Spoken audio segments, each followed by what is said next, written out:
This is nothing more than just a smear campaign. This company has been part of California's economy for over 100 years, thousands of jobs. Doesn't mean it's never made any mistakes, paid for those mistakes, but this demonizing of a company, I think I'm in a time warp or something, that I fell asleep and I woke up 50 years ago when we heard that kind of rhetoric. Well, we have a very, very broad set of people angry, well, very angry at this corporation. People from the left of the spectrum who don't produce anything except hot air.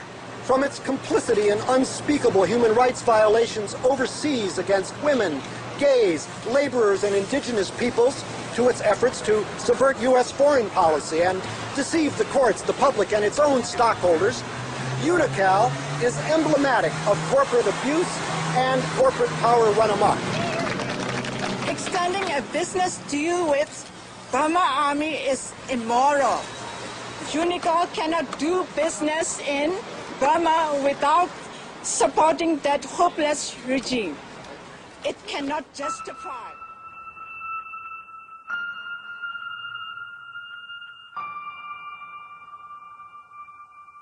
The curse for me has been the fact that in making these, documentary films, I've seen that they actually can impact change. So I'm just compelled to, keep making them.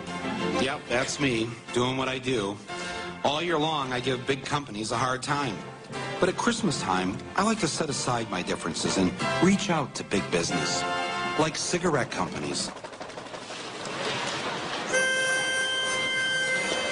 Dead calls with boughs of holly. I went to Littleton, Colorado, where the Columbine shooting took place. And I didn't know this, but when I arrived, I learned what the primary job is of the parents of the kids who go to Columbine High School. The #1 job in Littleton, Colorado, they work for Lockheed Martin, building weapons of mass destruction. But they don't see the connect between what they do for a living and what their kids do at school or did at school. And so I'm kind of, up on my, high horse, thinking about this. And I thought, I said to my wife, we both are, sons and daughters of auto workers in Flint, Michigan. There isn't a single one of us back in Flint, any of us, including us, who ever stopped to think, this thing we do for a living, the building of automobiles, is probably the single biggest reason why the polar ice caps are going to melt and end civilization as we know it. There's no connect between I'm just an assembler on an assembly line building a car, which is good for people in society. It moves them around. But never stop to think about the larger picture and the larger responsibility of what we're doing. Ultimately, we have to, as individuals, accept responsibility for our collective action and the larger harm that it causes, in our world. Today, the first of 2 historic town hall meetings will get underway in Arcata, California. 61% of Arcadans voted in favor of publicly discussing whether democracy is even possible when large corporations wield so much wealth and power under law. They also voted to form a committee to ensure democratic control over corporations in Arcata. Corporations are not accountable to the democratic process. That's what this is about. I don't want to make decisions about everything that goes on in their corporation, but I do have a strong belief that they need to be held accountable to us. If we don't like certain product, if we don't like Pepsi Cola or Bank of America, or if you don't like what they do, don't use them. That's the way I see the people's power is. You have a lot more money than me. You have more votes than I do. If we use the model of boycott and voting with your dollars, that's an undemocratic situation. What are we afraid of? I mean, are all the businesses going to leave Arcata? I don't think so. And if they did, we deal with it, or we figure it out, or we do something different. We're creative people. I just don't see why we're afraid. If you think it's tough making a decision where to buy your stuff today, how tough do you think it is when there's only one provider, and it's the state? And by the way, you don't get to have this little democracy forum in those communities either. People that say they fear their government, I really hope that they understand that they're allowed to participate in their government. They're not allowed to participate in anything the corporations do. So don't fear the government. Help it be the government that you won't fear. If this many people around the country would do this instead of watching Super Bowl Sunday, our nation would be controlled by the people, not by the corporations. No more chain restaurants in Arcata after a long-awaited decision.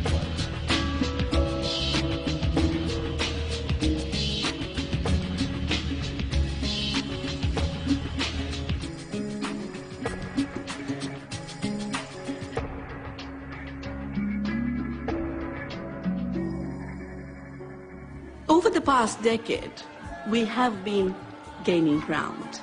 And when I say we, I mean ordinary people committed to the welfare of all of humanity, all people irrespective of gender and class and race and religion, all species on the planet.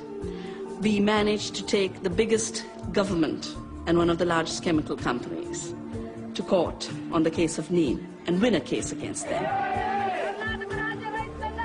W.R. Grace and the U.S. government's patent on Neem was revoked by a case we brought along with the Greens of Europe in Parliament and the International Organic Agriculture Movement. We won because we worked together.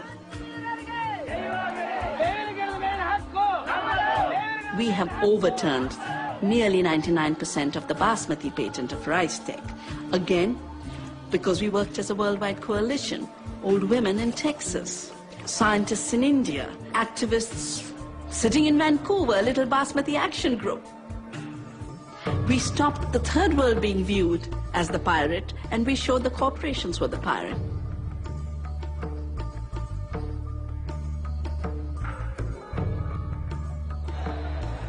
Look how little it took for Gandhi to work against the salt laws of the British, where the British decided the way they would make their armies and police forces bigger is just tax the salt.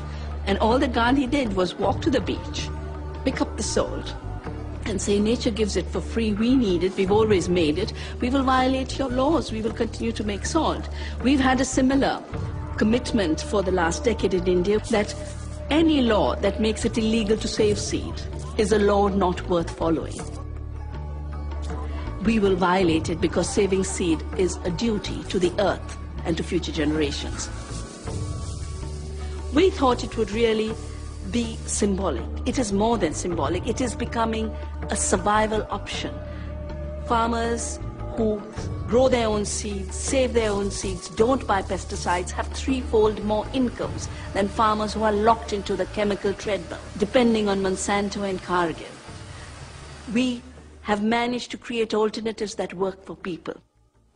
There are many tools for bringing back community. But the importance is not the tools. I mean, there's litigation, there's legislation, there's direct action, there's education, boycotts, social investment. There's many, many ways to address issues of corporate power. But in the final analysis, what's really important is the vision. You have to have a better story. Do I know you well enough to call you fellow plunderers? There is not an industrial company on earth, not an institution of any kind, not mine, not yours, not anyone's, that is sustainable. I stand convicted by me, myself alone, not by anyone else, as a plunderer of the earth, but not by our civilization's definition. By our civilization's definition, I'm a captain of industry, in the eyes of many a kind of modern-day hero, but really, the first industrial revolution is flawed, it is not working, it is unsustainable.